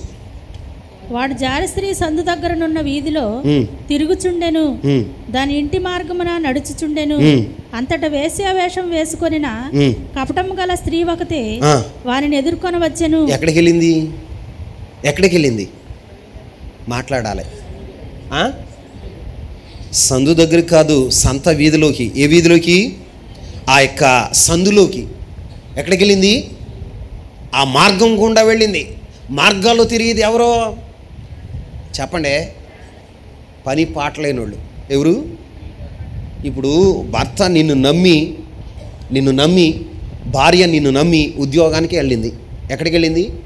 నువ్వు కొంపలంటే తిరగమని కాదు, కొంపకి వెళ్ళి ముగ్గేయమని కాదు. నువ్వేం చేయాలో తెలుసా? గుణవతివైతే, నువ్వు మంచివాడవైతే ఏం చేయాలో తెలుసా? నీ పనిని చక్క పెట్టుకునేవాడుగా ఉండాలి. నువ్వు వేషం వేసుకుని ఇతరులను ఎదుర్కొంటున్నావంటే నువ్వెవరవే? ఇతరులతో నువ్వు సంభాషిస్తున్నావంటే, ఇతరులతో నీకు పనేంటి? భర్త వెళ్ళంగానే చాటింగ్ ఏం మొదలెడది? బాగున్నావా? వెళ్ళిపోయాడు మా ఆయన. ఏం చేశాడు? మా ఆయన వెళ్ళిపోయాడు. ఏం చేస్తున్నావు? ఏం తింటున్నావు? ఏం షర్ట్ వేసుకున్నావు? ఎక్కడికి వెళ్తున్నావు? బుద్ధి జ్ఞానం ఉండొద్దా? ఏదో ఒక రోజున పాపం చేసిన వాడు ఏమవుతాడో తెలుసా? పట్టబడతాడు. ఏం చేయబడతాడు? ఆ రోజున క్షేమం ఉంటుందా? ఈ రోజున భార్య భర్తలుగా సంతోషిస్తున్నారు, భార్య భర్తలుగా మీరిద్దరూ ఐక్యత కలిగి ఉన్నారు, ప్రేమానురాగాలు కలిగి ఉన్నారు. నీ పాపం తెలిసిన రోజున నీ భర్త నిన్ను ప్రేమిస్తాడా? నీ పాపం తెలిసిన రోజున నీ భార్య నిన్ను ప్రేమిస్తుందా? మా ఆయన అప్పట్లాగా ఉండట్లేదండి. ఎందుకు ఉండట్లా? నీ ప్రవర్తన బాగోలా. ఏం బాగోలా? నీ ప్రవర్తన బాగోలా. ఈ రోజున నీ ప్రవర్తన ఏం చేస్తుందో తెలుసా? నువ్వు పాపం మానకపోతే, ఏం మానకపోతే పాపం మానకపోతే ఏం జరుగుతుందో తెలుసా? ఆ పాపము నిన్ను పట్టుకుని నిన్ను ఎక్కడికి తీసుకెళ్తుందో తెలుసా? పాతాళానికి. ఎక్కడికండి? పాతాళానికి తీసుకెళ్తుంది. అందుకే దేవుని వాక్యం చెప్తుంది, మీరు పాపం విడిచిరండి. ఏమని? పాపం విడిచి రాకపోతే నీ జీవితంలో జరిగేది ఏంటో తెలుసా? క్షేమం కాదు. ఈ రోజున అనేకమైనటువంటి వార్తలు మనం చూస్తూ ఉంటున్నాం. టీవీల్లో, సెల్ ఫోన్లో, న్యూస్ పేపర్లో భర్త భార్యని క్రూరాతి క్రూరంగా చంపేశాడు. ఇప్పుడు రివర్స్ అయింది. ఏమైంది తెలుసా? ఇప్పుడు వచ్చే లేటెస్ట్ న్యూస్ ఏంటో తెలుసా? భార్య భర్తని చంపేసింది, భార్య భర్తని చంపించేసింది. ఎందుకు చంపించేసింది? పాపం వలన. ఏం వలన? పాపం వలన. ఈ పాపం నిన్ను ఏం చేస్తుందో తెలుసా? ఒక రోజున పట్టుకుంటుంది, పాతాళానికి తీసుకెళ్తుంది. ఎక్కడికండి? ఇక్కడ చెప్తున్నాడు జ్ఞాని అయిన సొలొమోను, దాని యొక్క మార్గం ఎక్కడికి వెళ్తుందట? 27వ వచనం, దాని ఇల్లు పాతాళమునకు పోవు మార్గం, ఆ మార్గములు మరణశాలకు ఎక్కడికి తీసుకెళ్తుంది? మరణశాల. ఏ శాల? నీ పాపం ఎక్కడికి నేను తీసుకెళ్తుందో తెలుసా? మరణశాలకి. ఎక్కడికి? మీకు దండం పెట్టి చెప్తున్నా తమ్ముడా, చెల్లమ్మ, నీ పాపాన్ని విడిచిపెట్టు. నీ పాపాన్ని విడిచిపెట్టు. ఆ పాపాన్ని విడిచిపెడితే నీకు క్షేమం కలుగుతుంది. పాపం ఏం చేస్తుందో తెలుసా? నిన్ను మరణశాలకు తీసుకుని వెళుతుంది. ఎక్కడికి తీసుకెళ్తుంది? మరణశాలకి. మరణశాలకి. ఈ రోజున భార్యాభర్తల మధ్యన ప్రేమను పోగొట్టేది నీ పాపమేగా. నీ పాపమేగా. నీ మీద ఉన్న మమకారం, నీ మీద ఉన్నటువంటి ప్రేమ, నీపైన చూపిన ఆ అనురాగం ఈ రోజున చూపకపోవటానికి కారణం ఏంటో తెలుసా? నీ పాపమే. ఏంటండి? నీ పాపమే. ఇప్పుడైనా పశ్చాత్తాపడు, పాపాన్ని విడిచిపెట్టు. విడిచిపెడితే యేసయ్య దగ్గరకు పాపం చేస్తూ పట్టబడినటువంటి ఒక స్త్రీని తీసుకొని వచ్చారు. ఆ స్త్రీ యేసయ్య పాదాలను పట్టుకుని ఏడుస్తుంది. ఆమె ఏడుస్తుంది. యేసయ్య పాదాల దగ్గర తలదించుకొని ఏడుస్తుంది. యేసయ్య ఏం మాట్లాడలా ఆమెతో. ప్రజలందరూ అన్నారు, ఏమో పాపం చేస్తూ పట్టబడి ఉంది, మోషే ధర్మశాస్త్రం ప్రకారం రాళ్ళు పెట్టి కొట్టి చంపాలి. ఆమె పాపం వలన జీతం ఏంటో తెలుసా? మరణం. ఏంటండి? మరణం. కానీ యేసయ్య దగ్గర మరణం లేదు. ఆమేన్. పాపాన్ని నువ్వు విడవగలిగితే యేసయ్య దగ్గర మరణం లేదు. ఏముందో తెలుసా? కనికరం ఉంది. ఏముందండి? కనికరం ఉంది. యేసయ్య దగ్గర కనికరం ఉంది. అక్కడ ఆమె ఏడుస్తూ ఉంటే కనికరం కలిగిన దేవుడు అన్నాడు, ఏమన్నాడు తెలుసా? మీలో పాపం చేయని వాడు ఎవడో ఆమె మీద మొదట రాయండి అన్నాడు. ఏమన్నాడు? మొదట రాయండి అంటే చిన్నవాడు మొదలుకొని ముసలివాడు వరకు ఎవ్వరు రాయి వేయకుండా వెళ్ళిపోయారు. చూశాడు, అమ్మ ఎవ్వరు నిన్ను బాధ పెట్టలేదా? ఎవ్వరు నిన్ను రాళ్ళు పెట్టి కొట్టలేదంటే, ఎవ్వరు నన్ను హింసించలేదయ్యా, ఎవ్వరు నన్ను కొట్టలేదయ్యా అంటే, నేను కూడా నిన్ను శిక్షించను. ఏమన్నాడు? నేను కూడా నిన్ను శిక్షించను, నీవు సమాధానం కలిగి వెళ్ళు. ఏమన్నాడు? సమాధానం కలిగి వెళ్ళు అని చెప్పాడు. పాపం చేత పట్టబడిన ఆ స్త్రీ యేసయ్య దగ్గర కూర్చున్న తర్వాత తన మనసు మార్చుకుంది. ఏం మార్చుకుంది? తన మనసు మార్చుకుంది, తన ప్రవర్తన మార్చుకుంది, సమాధానం కలిగి యేసయ్య దగ్గర నుంచి తిరిగి వెళ్ళింది. ఈ రోజున నీ జీవితంలో కూడా సమాధానం ఎప్పుడవుతుందో తెలుసా? క్షేమం ఎప్పుడవుతుందో తెలుసా? యేసయ్య దగ్గర నీ పాపాన్ని ఒప్పుకున్నప్పుడు, నీ పాప జీవితాన్ని విడిచిపెట్టినప్పుడు నీ జీవితంలో ఏముంటుందో తెలుసా? పోగొట్టుకున్నటువంటి సంతోషాన్ని మరలా నువ్వు సంపాదించుకోగలుగుతావు. పోగొట్టుకున్న సమాధానాన్ని నువ్వు మరలా సంపాదించుకోగలుగుతావు. పోగొట్టుకున్న ఆ యొక్క అనురాగాన్ని మరలా నీవు పొందుకోగలుగుతావు. ఈరోజైనా ఈ వాక్యం నాకైనా నీ జీవితంలో పాపమును విడిచి యేసయ్య దగ్గరకు వచ్చుదో గాక. ఆమేన్ చెప్పండి. అప్పుడు నీకేం కలుగుతుందో తెలుసా? క్షేమం. ఏం కలుగుతుంది? క్షేమం కలుగుతుంది. యేసయ్య దగ్గరికి వస్తే క్షేమం కలుగుతుంది. ఒకటి, నువ్వు ఉపదేశానికి చెవులు తెరవాలి. రెండు, పాపాన్ని విడిచి రావాలి. పాపాన్ని విడిచి రావాలి. పాపాన్ని విడవకుండా ఉన్నావా? సంసోన్లాగా ఆ పాపంలోనే చచ్చిపోతావు. ఎక్కడ? పాపంలోనే చచ్చిపోతావు. పాపంలోనే చచ్చిపోతావు. దెలీలా తొడల మీద ఉండి పాపాన్ని విడవలేకపోయాడు. దెలీలా ఏం చేసిందో తెలుసా? ఆయన పట్టించేసింది. ఆయన యొక్క నాజీరు వ్రతాన్ని చెడగొట్టి ఏం చేసిందో తెలుసా? నున్నగా గుండు గీసి శత్రువులకు అప్పగించింది. శత్రువులు తీసుకెళ్ళి గానుగ చుట్టూ తిప్పించారు. వారి గానుగ చుట్టూ తిప్పించి దాగోను దేవత మందిరంలో బందీలుగా చేస్తే దేవుడు కనికరం కలిగిన దేవుడు అతనికి మరలా బలం ఇచ్చినప్పుడు ఆ అన్యజనులతో కలిసి ఆ దాగోను దేవత మందిరంలో అన్యజనులతో కూడా కలిసి మధ్యలోనే తన జీవితాన్ని ముగించిన వాడుగా ఉన్నాడు. కారణం ఏంటో తెలుసా? పాపాన్ని విడవాలా. ఏం విడవాలా? పాపాన్ని విడవాలా. దేవుడు ఎన్నో అవకాశాలు ఇచ్చాడు, కానీ పాపాన్ని విడవల. ఈ రోజున నీ జీవితంలో కూడా నా దేవుడు చెప్తున్నాడు. ఈ వాక్యం వింటున్న నా ప్రియమైన సహోదరుడా, సహోదరి, ఏ పాపంలో ఉన్నావో నాకు తెలియదు, కానీ నీకు తెలుసు. ఈ వాక్యం వింటూ ఉండంగానే నీ హృదయంలో ఆ పాపం ఏంటో జ్ఞాపకం వస్తుంది. ఆ పాపం ఏంటో జ్ఞాపకం వస్తుంది. దాన్ని విడిచి వస్తే నీకు క్షేమం కలుగుతుంది. ఆ పాపాన్ని విడిచి వస్తే నీవు రాబోయే సంవత్సరాలు నువ్వు ఎలా ఉంటావో తెలుసా? సుఖంగా ఉండగలుగుతావు. ఎలా ఉండగలుగుతావు? సుఖంగా ఉండగలుగుతావు. మూడవది వారు ఆలకించి ఆయనను సేవించిన ఎడల ఏం చేయాలి? నీవి మాటలు ఆలకించి, ఏంటి? ఉపదేశానికి సెవియొగ్గమని, పాపమును విడిచి రమ్మని నువ్వు ఆలకించి ఆయనను సేవించిన ఎడల నీ జీవితంలో క్షేమమును, నీ సంవత్సరములు సుఖముగాను వెళ్ళబుచ్చెదవు. సేవించటం అంటే అర్థం ఏంటి అమ్మా? సేవించటం అంటే ప్రభు అయిన యేసుక్రీస్తు ప్రభువారు చెప్పాడు. ఆయన శరీరధారిగా ఉన్నప్పుడు ఒక మాట చెప్పాడు. చూడండి, యోహాను శుభవార్త 12వ అధ్యాయం 26వ వచనం. యోహాను శుభవార్త 12వ అధ్యాయం 26వ వచనం. ఒకడు నన్ను సేవించిన ఎడల నన్ను వెంబడించవలెను.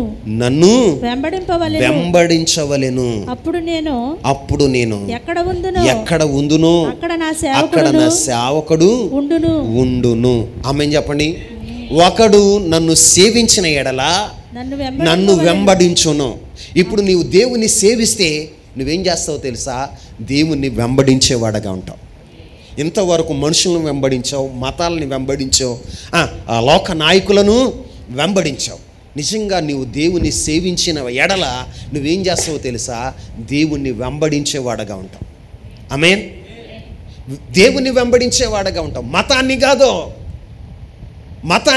మతం నిన్ను పరలోక రాజ్యానికి తీసుకువెళ్ళదు. మతం ఏం చేస్తుందో తెలుసా? యేసయ్యను సిలువ వేసింది. ఏం చేసింది? యేసయ్యను సిలువ వేసింది. మతానుసారమైన మత నిష్టలతో నీవు ఉంటావు తప్ప నీవు వాక్యాన్ని నీ జీవితంలో జరిగించవు. నువ్వు వాక్యాన్ని జరిగించవు, దేవుని ఇష్టాన్ని నెరవేర్చవు, దేవుని చిత్తాన్ని నువ్వు నెరవేర్చలేవు. మతాన్ని కాదు మనం అనుసరించవలసింది, మార్గాన్ని. ఏంటండి? మార్గాన్ని. ఆ మార్గం ప్రభు అయినా యేసుక్రీస్తు ప్రభువారు. ఆ మార్గం ప్రభు అయినా యేసుక్రీస్తు ప్రభువారు. ఆయన అన్నాడు, నేనే మార్గమును సత్యమును జీవమునై ఉన్నాను. ఆయన్ని అనుసరించాలి, జీవాన్ని అనుసరించాలి, సత్యాన్ని అనుసరించాలి.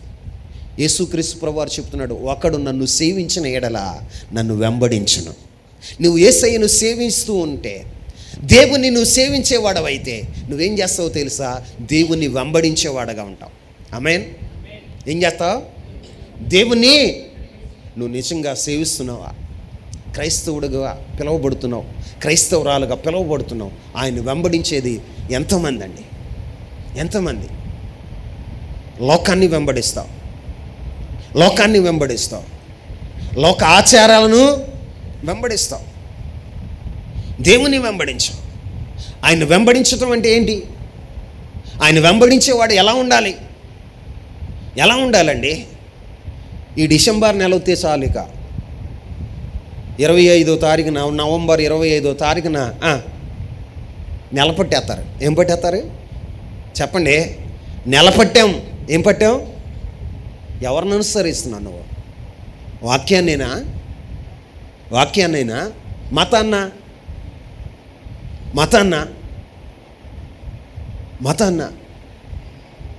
నా మాటలు ఎలా ఉంటాయో తెలుసా? కఠోరంగా ఉంటాయి. ఎలా ఉంటాయి? కఠోరంగా ఉంటాయి. నాకు నైస్గా మాట్లాడటం రాదు, సూటిగా మాట్లాడటం వచ్చు. నైస్గా మాట్లాడటం రాదు, సూటిగా మాట్లాడటమే నాకు తెలుసు. నా దేవుడు నాకు ఇచ్చింది సూటిగా మాట్లాడటమే నాకు ఇచ్చాడు. నువ్వు దేన్ని అనుసరిస్తున్నావు? 25 నవంబర్ 25 వచ్చేసరికి ఇంటి మీద లైట్లు వెళ్ళిపోతూ ఉంటాయి. ఏంట్రా అంటే క్రిస్మస్ నెల పట్టాం. ఏం నిలబట్టావు చెప్పండి. ఇంతకాలం ఏమైంది? ఇంతకాలం ఏమైంది? ఈ సంవత్సరం అంతకాలం ఏమైంది? ఏమైంది? ఎవరిని అనుసరిస్తున్నావు? ప్రభు అంటున్నాడు, నీవు నన్ను సేవించిన ఎడల, ఒకడు నన్ను సేవించిన ఎడల నన్ను వెంబడించును. మతాన్ని వెంబడించమన్నాడా? చెప్పండి. లోకాన్ని వెంబడించమన్నాడా? ఎవరిని వెంబడించమన్నాడు? ఆయనను వెంబడించమన్నాడు. ఆయన వెంబడించేవాడు ఎలా ఉంటాడు? బైబిల్లో ఒక మాట చదువుదాం. అవలా రమేష్ బాబు, అవలా బైబిల్ ముయ్యమకు. లోకాసు వార్త 9వ అధ్యాయం 23వ వచనం. మరియు ఆయన అందరితో ఇట్లా నేను ఎవడైనను. అమ్మా, ఎవరితో? ఒకరితోనా? ఇద్దరితోనా? చెప్పండి. మరియు ఆయన అందరితో ఇట్లా నేను ఎవడైనను నన్ను వెంబడింపకోరిన ఎడల తన్ను తాను ఉపేక్షించుకొని ప్రతిదినము తన సిలువను ఎత్తుకొని నన్ను వెంబడించవలెను. ఆమేన్. యేసయ్యను వెంబడించే వ్యక్తి ఎలా ఉండాలో తెలుసా? తన్ను తాను ఉపేక్షించుకోవాలంట. ఏం చేయాలి? నువ్వు దేవుని సేవిస్తే నీ జీవితంలో ఏం కనపడుతుందో తెలుసా? తగ్గింపు జీవితం కనపడుతుంది. ఈ జీవితం కనపడుతుంది. నువ్వెక్కడున్నా నిన్ను నువ్వు తగ్గించుకుంటావు, హెచ్చించుకోవు, తగ్గించుకునేవాడుగా ఉంటావు. కారణం ఏంటో తెలుసా? ఆయన వెంబడించేవాడు ఎలా వెంబడించాలో తెలుసా? తన్ను తాను ఉపేక్షించుకోవాలి. యేసుక్రీస్తు ప్రభువారు కూడా తను తాను ఉపేక్షించుకున్నాడు. సిలువ మరణం పొందేంతగా ఉపేక్షించుకున్నాడు. యేసుక్రీస్తు ప్రభువారు పరలోక మహిమను విడిచి నీ కొరకు నా కొరకు సశరీరుడుగా ఆయన దిగి వచ్చిన వాడుగా ఉన్నాడు. పరలోక మహిమను విడిచి, దేవదూతల ఆరాధనను విడిచి ఎక్కడికి వచ్చాడో తెలుసా? భూమి మీదకి వచ్చి తృణీకరణను పొందాడు. పరలోకంలో ఆయన ఏమంటున్నారో తెలుసా? పరిశుద్ధుడు పరిశుద్ధుడు పరిశుద్ధుడు అని గాన ప్రతిగానాలు చేస్తూ ఉంటే భూమి మీదకి వచ్చి ఆయన ఏం చేయబడ్డాడో తెలుసా? తృణీకరించబడ్డాడు. ఏం చేయబడ్డాడు? అంతగా తగ్గించుకున్నాడు. ఆయన అంతగా తగ్గించుకున్నాడు. మరి నీ జీవితంలో తగ్గింపు ఉందా? క్రీస్తుని వెంబడిస్తున్నాను అంటున్నా నీ జీవితంలో ఎక్కడ తగ్గించుకున్నావు? నీ కుటుంబంలో నువ్వు తగ్గించుకున్నావా? నీ అలంకరణలో నువ్వు తగ్గించుకున్నావా? నీ మాటల్లో నువ్వు తగ్గించుకున్నావా? నీ ప్రవర్తనలో నువ్వు తగ్గించుకున్నావా? ఎక్కడ నువ్వు తగ్గించుకున్నావు? ఎక్కడ తగ్గించుకున్నావండి? నేను ఎందుకు తగ్గాలి? ఏమంటావు? నేను ఎందుకు తగ్గాలి? సినిమా డైలాగు నేర్చుకున్నాం, తగ్గేదేలే. ఏంటండి? బైబిల్ తగ్గేదేలే అనలా. యేసుక్రీస్తు ప్రభువారు తగ్గేదేలే అనలా. తన్ను తాను తగ్గించుకున్నాడు, ఉపేక్షించుకున్నాడు. నీ భర్త ఎదుట నువ్వు తగ్గించుకున్నావా? నీ యొక్క అత్తగారి ఎదుట నువ్వు తగ్గించుకున్నావా? పెద్దల ఎదుట తగ్గించుకున్న అనుభవం ఉందా? అధికారుల ఎదుట తగ్గించుకున్న అనుభవం ఉందా? ఈరోజు నేను ఎక్కడ తగ్గించుకున్నావు? నీ తల్లిదండ్రులతో మాట్లాడుతున్నప్పుడు తగ్గించుకుని మాట్లాడేవా? అయ్యో, నాకు జన్మనిచ్చిన తల్లిదండ్రులు, వారికి నేను లోబడి ఉండాలి అని నువ్వు ఎక్కడన్నా తగ్గించుకున్నావా? తగ్గింపు ఉందా? దేవుని వెంబడించేవాడు, దేవుని సేవించేవాడు ఏం చేయాలో తెలుసా? తన్ను తాను ఉపేక్షించుకోవాలి. ఏం చేయాలి? ఉపేక్షించుకోవాలి. తన్ను తాను ఉపేక్షించుకోవాలి. ప్రతిదినము తన సిలువను ఎత్తుకోవాలి. ఆమేన్. ఎలాగా? తన సిలువను ఎత్తుకోవాలి. నీ సిలువను నువ్వు ఎత్తుకోవలసిందే. నీ కుటుంబ భారాన్ని నువ్వు మోయవలసిందే. కుటుంబ భారాన్ని మోస్తూ ఆయన వెంబడించాలి. ఆమేన్. మరి వెంబడించగలుగుతున్నావా? ఏమ్మా ప్రార్థనకు రాలేదంటే, అయ్యగారు సీట్లండి. ఏంటి ఏమున్నాయి? సీట్లండి. రోజు సీట్లు ఉన్నాయి. నిన్నెవడు తీసుకోమన్నాడు? ప్రభు ఏమన్నా తీసుకోమన్నాడా? తగిన దానికన్నా ఎక్కువ ఖర్చు చేయమన్నాడా? నీ స్థితికి మించి ఆయన ఖర్చు చేయమని చెప్పాడా? గొప్పలకు పొమ్మని చెప్పాడా ఆయన? మాట్లాడరే. నీ అప్పులు ఎందుకైనా? నువ్వు సంతృప్తి కలిగి జీవించేవాడు అయితే అప్పు చేస్తావా? మాట్లాడరా. చేస్తావా? నీ స్థితికి మించి గొప్పగా పోవాలని అప్పులు చేసి తిప్పలు పడుతున్నావు. నా దేవుడు అలా చెప్పలా. ఆయన అయినా కూడా ఏమంటున్నాడు తెలుసా? నీ సిలువని ఎత్తుకుని ఏమెత్తుకోవాలి? ఊరినే వచ్చేసి ఆయన వెంబడించమంటే భార్య లేకుండా, పిల్లలు లేకుండా, పెళ్ళి లేకుండా, పెడాకులు లేకుండా ఆయన నిన్ను తిరగమని చెప్పలా. నీ సిలువను నువ్వు ఎత్తుకోవాలి. ఏమెత్తుకోవాలి? నువ్వు సిలువని ఎత్తుకోవాలని. యేసయ్య సిలువ కాదు, నీ సిలువను నువ్వు ఎత్తుకోవాలి. నీ శ్రమలు నువ్వు అనుభవిస్తూనే ఆయన ఏం చేయాలో తెలుసా? మాట్లాడాలి. మనం అంటామా? ఎక్కడండి తీరిక లేదండి. ఎక్కడ తీరిక లేదండి? గేదెలకు గడ్డి కోసుకొత్తమే సరిపోతుంది నాది బ్రతుకంతా. గేదెలను కడుగుతమే సరిపోతుంది. మరి నిన్నెప్పుడు కడుక్కుంటావు? నువ్వెప్పుడు శుద్ధీకరవుతావు? నువ్వెప్పుడు శుభ్రంగా ఉంటావు? దేవుని ఎదుట ఆయన స్వరూపంలోనికి నువ్వెప్పుడు మారతావు?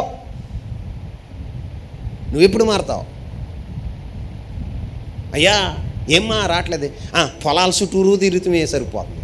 యేసయ్య చెప్పిన మాట ఏంటో తెలుసా? నన్ను వెంబడించు. నన్ను సేవించేవాడు ఏం చేస్తాడో తెలుసా? నన్ను వెంబడిస్తాడు. ఏం చేస్తాడు?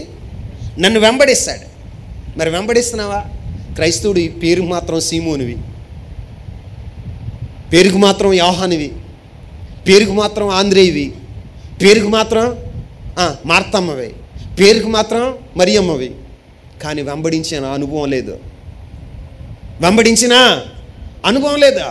ప్రభు అంటాడు, ఒకడు నన్ను సేవించిన ఎడల నన్ను వెంబడిస్తాడు. ఆమేన్. ఏం చేస్తాడు? ఒకడు నన్ను సేవించిన ఎడల నన్ను వెంబడించేవాడుగా ఉంటాడు. యేసయ్య చెప్తున్నాడు, నన్ను వెంబడించేవాడు ఎలా ఉంటాడో తెలుసా? తను ఉపేక్షించుకుంటాడు. నన్ను వెంబడించేవాడు ఎలా ఉంటాడో తెలుసా? తన సిలువను ఎత్తుకుని నన్ను వెంబడించాలి. మరి మన జీవితంలో కుటుంబం ఉంటుందా? ఆయనే చెప్పాడుగా. ఆదామును చేసినప్పుడు ఏమన్నాడు? మీరు ఫలించండి, భూమిని నిండించండి, దాన్ని లోపరుచుకోండి, మీరు విస్తరించండి అని ప్రభువే చెప్పాడుగా. నీ కుటుంబం ఉండొద్దని ప్రభు చెప్పలేదుగా. కుటుంబం ఉంటుంది, కష్టపడాలి, కుటుంబం కొరకు కూడా కష్టపడాలి. కానీ కుటుంబంతో కూడా నువ్వేం చేయాలో తెలుసా? ఆయన్ని వెంబడించేవాడుగా ఉండాలి. ఆయన్ని వెంబడించేవాడుగా ఉండాలి. మరి నువ్వు వెంబడిస్తున్నావా? వెంబడిస్తే నువ్వు ఎలా ఉంటావో తెలుసా? నిన్ను నీవు తగ్గించుకున్నవాడుగా ఉంటావు. నీ మాటల్లో తగ్గింపు ఉంటుంది, నీ ప్రవర్తనలో తగ్గింపు ఉంటుంది. నువ్వెక్కడున్నా కూడా తగ్గించుకున్నటువంటి అనుభవాలు నీలో ఉంటాయి. 2, నీ జీవితంలో నీ సిలువని ఎత్తుకుని ఆయన వెంబడించేవాడుగా ఉంటావు. ఆమేన్ చెప్పండి. యేసయ్య చెప్పింది అది. అప్పుడు నీ జీవితంలో ఏం కలుగుతుందో తెలుసా? క్షేమం కలుగుతుంది. ఏం కలుగుతుంది? క్షేమం కలుగుతుంది. నీ సంవత్సరములు సుఖంగా వెళ్ళబుచ్చుతావు. మరి అట్టి కృప పరిశుద్ధాత్మ దేవుడు మనందరికీ దయచేయను గాక. మోకరించండి, ప్రార్థన చేసుకుందాం. చేతులు ఎత్తండి కొద్ది నిమిషాలు. ఎవ్వరు మౌనంగా ఉండొద్దు. ప్రభువా, ఈ లోకంలో క్షేమం కొరకు